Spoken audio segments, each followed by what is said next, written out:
There we go. Well. Look who's back. I've Back after got, being here. well, I'm back, but we are missing my millennial vampire. Triston is on, he's at Brokeback Mountain. That's what we call it, Brokeback Mountain, with all his boys camping for the weekend. So I am lucky enough now to be joined with my beautiful and lovely wife, Alliene Zamora. If you guys can see her name on the computer, just white out the fucking Taylor part of it. She's no longer Taylor. She is Zamora. Um, thanks for being on, honey. Of course, babe. This is pancakes or waffles. So the big question, first of all, babe, is so what is it with you? Is it pancakes or is it waffles? I'm more of a waffles. I like to put the syrup in each hole. There we go. I'm getting kind of excited here. See, we're both the same. Triston though he's a pancake guy. I'm a waffle guy. But Pancakes are good if you like things in them. Yeah. Well, I'll tell you what we're watching all these hacks and all these things that are going on now on social media. I really want to try one of those waffle cheeseburgers. Instead of the bun, it's a waffle. I mean, I get the concept. It doesn't sound appetizing. So I am a little, it's kind of like the first, like our first time. I'm a little scared, a little excited, because to be honest with you, I think you and my boy Triston are a lot more alike than I like to think that you are, but you are. I consider myself one of the funniest people I know. Obviously, laugh out loud funny. You and Triston, you really like Triston. You never met him. You hear him on the podcast, and you, along with a lot of other friends of mine, just really like and enjoy Triston. And I think y'all are the same way with the laugh inside. Is that right? I mean, very rarely do we get Laughing that internally. Yeah, You laugh internally. Laugh internally. So, anyway, thanks for being on, babe. Triston can't be here; he'll be the next time. But I'm glad you're here. How has your week been going so far?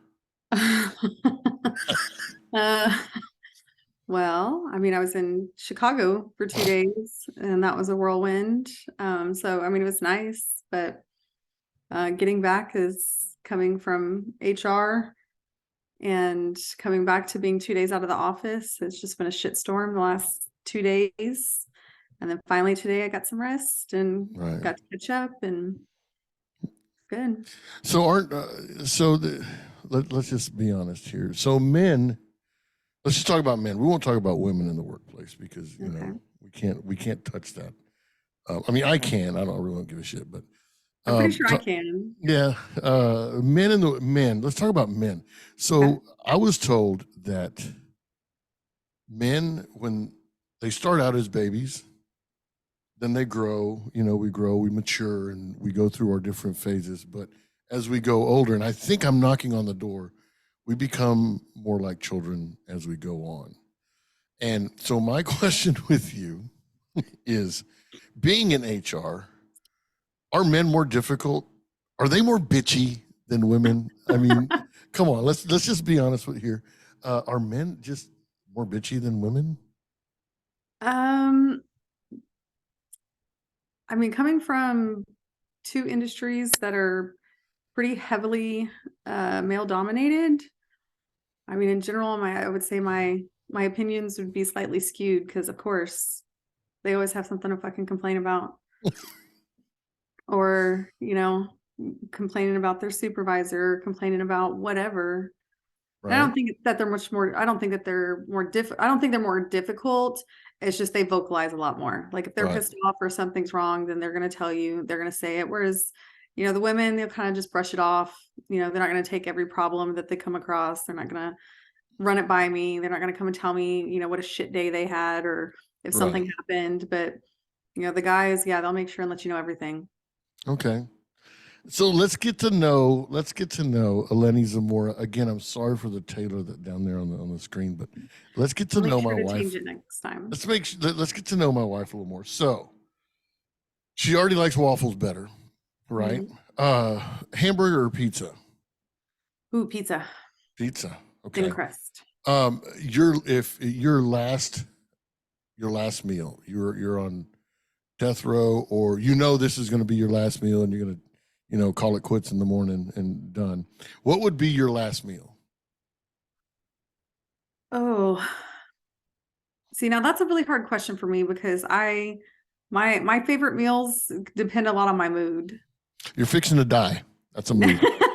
If I'm fixing to die, then I would probably say my mom's spaghetti. Really? I would want something nostalgic. So it would either, and my mom was not a cook. So I was fixing to say I didn't think Joyce cooked. she didn't. That's my point. So there's a few staple items that are mom staples: meatloaf, spaghetti, chicken fried steak, and pot roast. She can make all of those, and of all those, it would be her spaghetti. Okay. Okay. Fair enough. Okay. So you have one, two, three. You have five children, Yes. and twins, a boy and a girl, twins. Hmm. They kind of look alike, but one of them is a Sasquatch. He's about 7 foot tall, and the other one's a little bitty thing. Out of the five kids, which do you love the most? That's a shit question. I can tell you why I love each one the most. That's But boring. it's true. Like parents have favorites, but it's favorites for different things. Like I don't have Okay. an out and out favorite all the way around. You want me to go Okay. through? Okay. No, no, no, no. You're fine. Okay. All right. Let's do this. Um, if there was one thing, and these are questions that me and Tristan have asked each other, and so I thought I'd ask you. Mhm. If you could do anything else, anything in the world, other than what you're doing right now, I'm talking about job, not me. I'm talking about job. Talking about job. If there's anything else in this world that you could do, other than what you're doing now, what would it be? Ooh. Mm, I don't know. I really don't know because I just now like fell into this position and I love it. Uh, Oh, but it's a job and you're still working for the man. I mean, if there's anything else you could do. So I changed. So it only took me a week and I changed. So my first one was I wanted to be like a musician, like just a musician. I don't have to be lead singer. I don't have to be Leonard Skinner or anything. Just a musician. But then I changed my mind and I realized I am really, really funny. I thought, man, it'd be fucking cool to be a comedian. I mean, because the most important person that you can make laugh is yourself, and I do that on the all the daily, time, all the time. all the Yeah, time. yeah, yeah. So yeah, that would be me. If you could do anything else, what would it be? I mean, I would have to try to figure out a way to make it about travel, whether it was a travel agent or how, I don't know. Was because Do by the we? time, Are there yeah, are there even travel agents anymore? I I mean, do don't they? know. I mean, you said it could be anything. Yeah, yeah. But I thought that career already like. Be a cruise director. I Oh, I don't could know. see you doing it like on the Love Boat. You'd be like Julie greeting everybody on the Love Boat in your little white skirt and all that stuff. Wow, show a little cleavage and make everybody happy. Um, Whatever. travel. Let's talk about that a little bit. Yeah. So we do love to travel. Hmm. Um, we've been a couple places now, but why don't you tell everybody you've got a big trip coming up with your mama, Yes, I do. right? Let's talk So about. Tell us about that. This is yeah, really so cool. so next year I'll be turning the big 40 and my mom will be 60. So my mom's my best friend. We we've always done trips and traveled and concerts and everything. And neither one of us has been to Europe. So that's a bucket list. And none of you know my mom, but she's recently lost almost 100 pounds She looks fantastic. It's because amazing the she's transformation. hit that point where she does want to travel and she wants to do things. And This was one of the big motivating factors, was that she wanted to be able to go to Europe and enjoy herself and actually be able to walk around and do the excursions and, walk the cities and stuff. So this was our big birthday presents to each other, and we'll leave next April, and it's, I think, 12 days. It's 12 days, and we'll do London, Paris, and Rome. And then we're possibly considering a 2-day Madrid extension. Yeah, next April. I'll be taking the kids to school and checking up on them and all that shit. I'll be the chauffeur, stereotypical. While Mama's having a good time. Yeah, stereotypical Mexican. Stay home, do the yard, take the kids to school, blah, blah, blah. So I'm excited about that. But, okay, so 12 days, Europe, you and Mama. Yeah. By the way, Joyce, congratulations. You do look amazing. We're proud of you.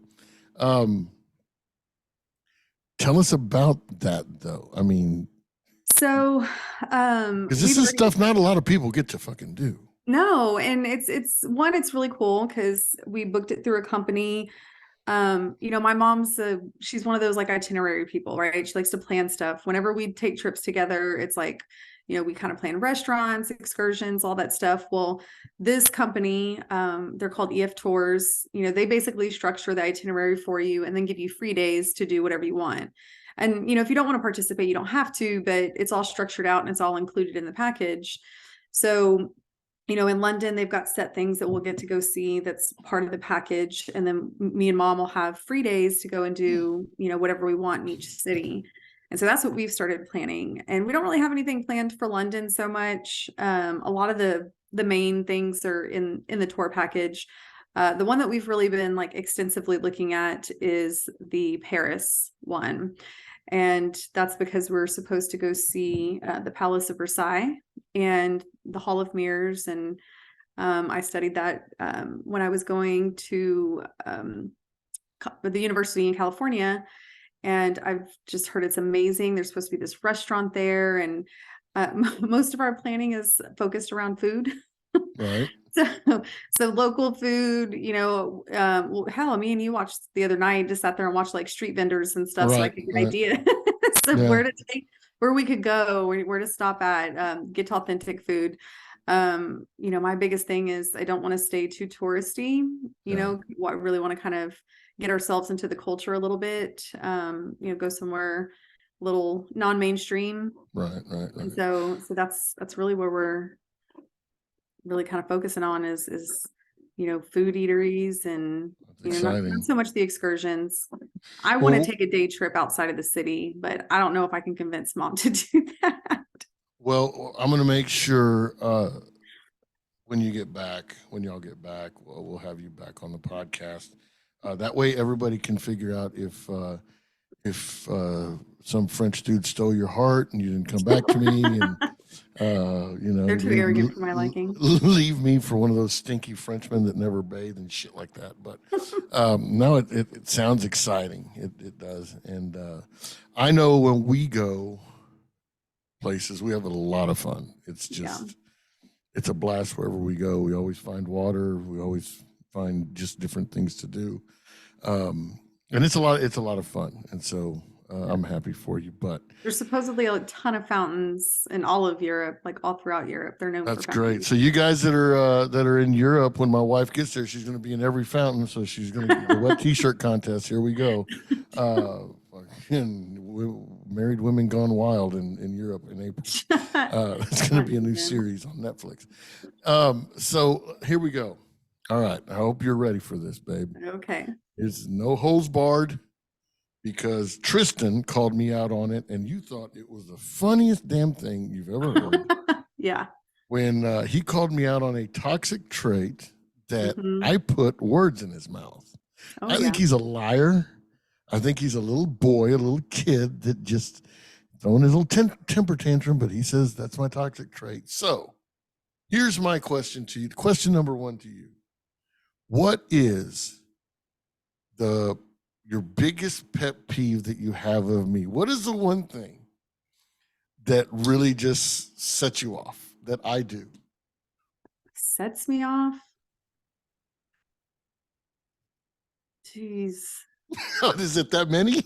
No, it's not that it's that many. Well, I mean, you know my temperament. I don't like get like set off. But if there was one pet peeve of mine, it's how negative you are about everything. Wow. I'm negative? Yeah. You know what? I think I need to revisit myself because I thought I've always been a positive dude. I thought I was always been happy, go lucky, positive, joking and everything. But I think you're the third person today that's told me that. Yeah. Well, the thing is like you're joking, but if you listen to what you're joking about, it's very negative. I got you. Yeah. Wow. Okay. Therapy session 101. Guys, this is not going the way I thought, but we're going to keep rolling with it. Okay. So that's what did you think I was? No, that's okay. Good. No, if I was going to throw out a trivial thing, it'd be your fucking baby powder that goes everywhere. Wait a minute. Okay. That if it was like something small, like not, not pertaining to like your personality, and we're just talking like, living together, pet peeves kind of deal, it would be the baby powder. Okay, so here's the thing. Ever since I can't remember how long ago it's been, but I cannot just do deodorant in the armpit. I just can't. I've got to have baby powder to make it smooth, to make it soft, and then it smells good. Look at any woman that holds a baby; they stick their nose on the damn baby's head, and you just see their hormones rage because of the baby smell. Well, I have that on my armpits all the time. Okay. The second thing I do are baby wipes.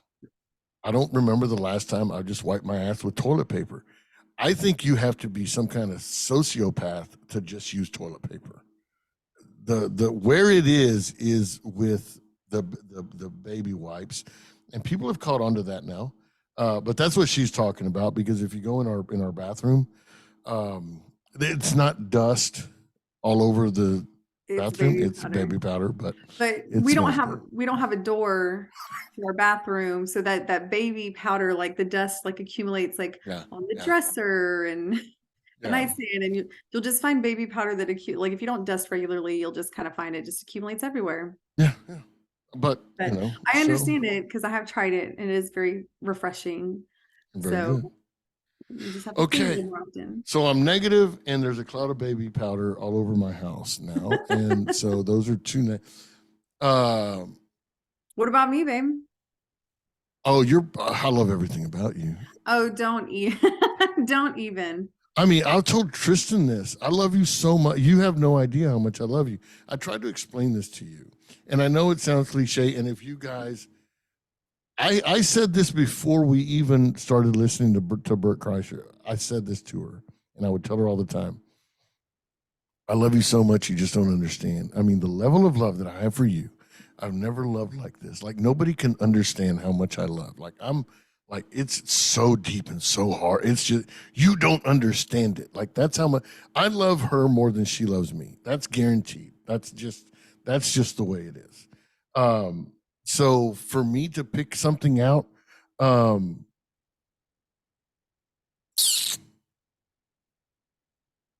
food that you cook. We are kind of foodies, right? Wouldn't you say we're kind of foodies? Yeah. When we're at home and when we're home and we're cooking and stuff, I want shit that I can eat and sink my teeth into. This chick goes in there and starts getting all these different vegetables that I don't even know about. So rice is from Indonesia, all this kind of shit that I never hear. And she cooks all this stuff. And no, I mean, just make me some bacon and eggs or something like that at home. Now, if we go out and do it, fine. But, so I would say that because I'm Mexican. I was raised with 1,000 Mexican women. I should just cook you some beans and rice and be done with it. Beans, rice, and some tortillas and go at it, man. That would be perfect. But no, really, I really wish you would laugh. Just laugh. I know. I know it bothers you. Like, you don't do that. What you're doing right now, she's faking all of you out right now because she doesn't do that shit at home. She doesn't laugh like that at home. That is not true. My laughing, and let's clear this up. So my laughing, what you're talking about is pertaining to like when I watch something, because like when you talk to me, I laugh like this, if we're just conversing, I'll laugh like this. But No, like if you I'm roll your watching eyes and look at me like I'm a something, fucking idiot. well, that too. I mean, sometimes half of what's funny is the fact that you think you're so funny. And so then it's just that is what makes it funny. But or your reaction to your own joke. That's what makes it funny. It's not the joke itself, but it's like, like watching Bert, it's what he does all the time. I mean, he laughs before he even gets to the joke. Okay. So half the comedy comes from looking, watching his like build up because he's, laughing before he ever even gets it out. Okay, check this out. A man and a horse walk into a bar. The bartender says, "Hey, why the long face?" See, like that's not funny. That is one of the greatest jokes ever. Sure.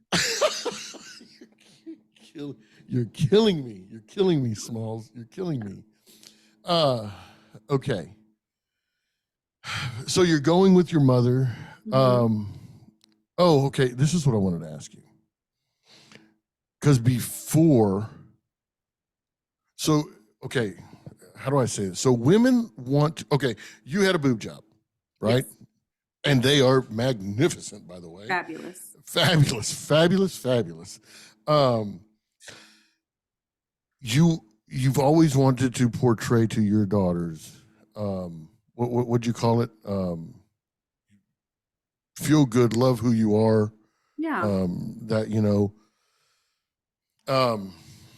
Self-confidence. Yeah, the self-confidence. What would you tell your daughters if they came to you one day and said, "Mom, I want a boob job"?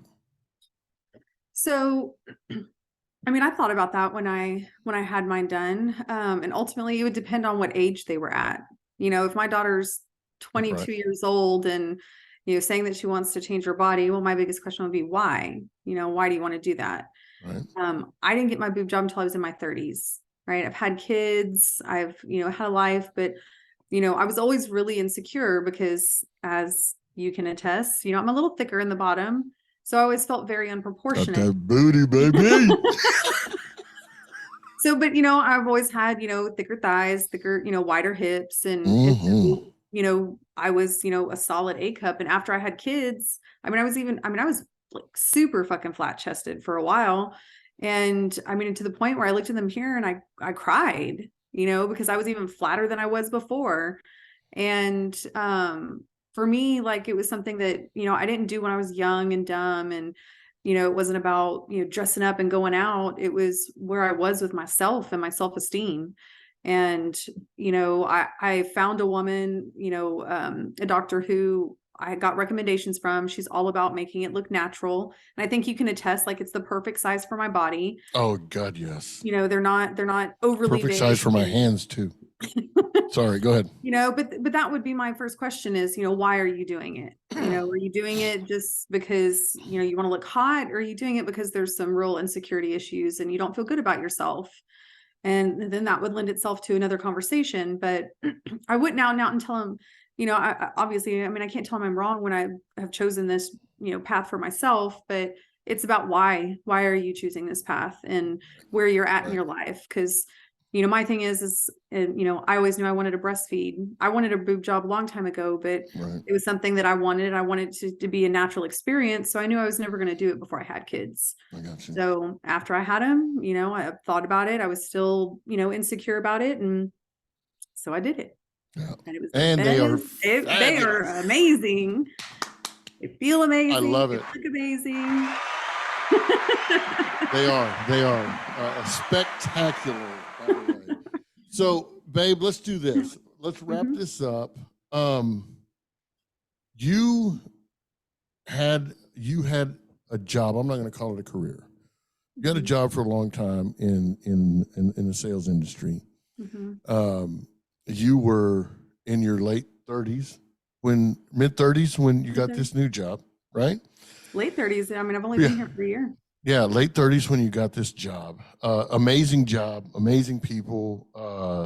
Your confidence, your countenance, everything about you is just blossom. I mean, I've seen you just grow, and it's amazing what this company has done for you, and what you're doing for the. It's just a really cool deal. So, if you had any advice for any girls or women that think, man, dead end job, or I've been a housewife all this now, because you were a housewife forever. Yes, I was stay-at-home mom for 5 years. What advice would you give a woman that's sitting there eating fucking Oreos on her couch, thinking her life's over? What advice would you give? So my advice would be, don't be afraid to take the risk. So when I made this jump, I was doing HR and payroll in the automotive industry, which I've worked in the automotive industry at that point for like 12 years. So it was comfortable, right? I knew the ins and outs. I knew how the business ran. But when Berkshire Hathaway bought them out, it was, it wasn't a family business anymore. And I hated it, hated every single day I walked in. And I quit that job without having another one lined up, because I knew I just could not keep working at that point in time for the lady who was running it, and didn't have another job lined up. I had offers. And as you know, like, I had an offer staying in the automotive industry and going to be a controller at the Ferrari store in Austin, or I had the chance to take my career in a whole different direction, and that was go directly into HR. So it wasn't just about payroll, like it was a truly strategic HR position. And that just really, really appealed to me. So I left a job of comfort, a job that I knew I would know, that I would excel in, because I know the ins and outs of the car business, for something that I had just dabbled in. Right. And it changed my life. It was one of the biggest decisions I ever made, and the best one. And, I had your support when I left my job without having another one lined up. And I had people, fighting, making counteroffers. The first time in my life, That was awesome.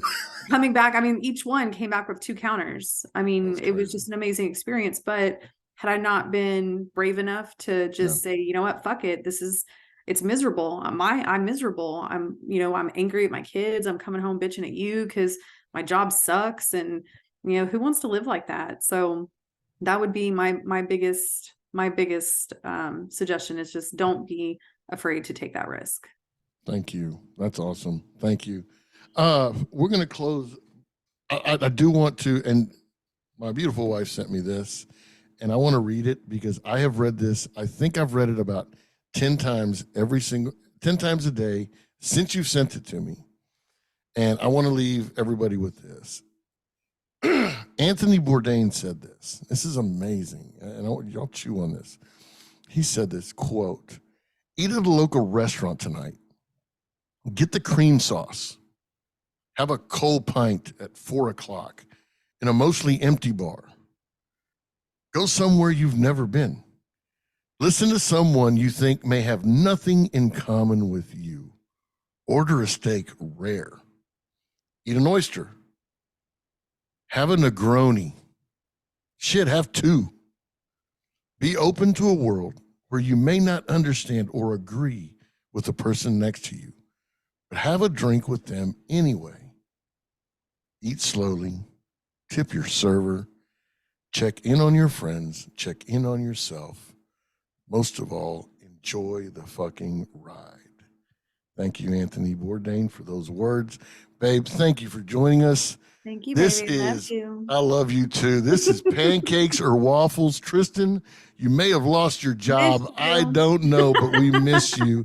Guys, if you're driving to work or if you're driving home, please be careful. Don't be afraid to hug or kiss somebody just for the hell of it. Make them smile. Thank you for listening in. Until next time, this is Pancakes or Waffles. You can check us out on YouTube. We'll catch you next week. Bye-bye. Bye.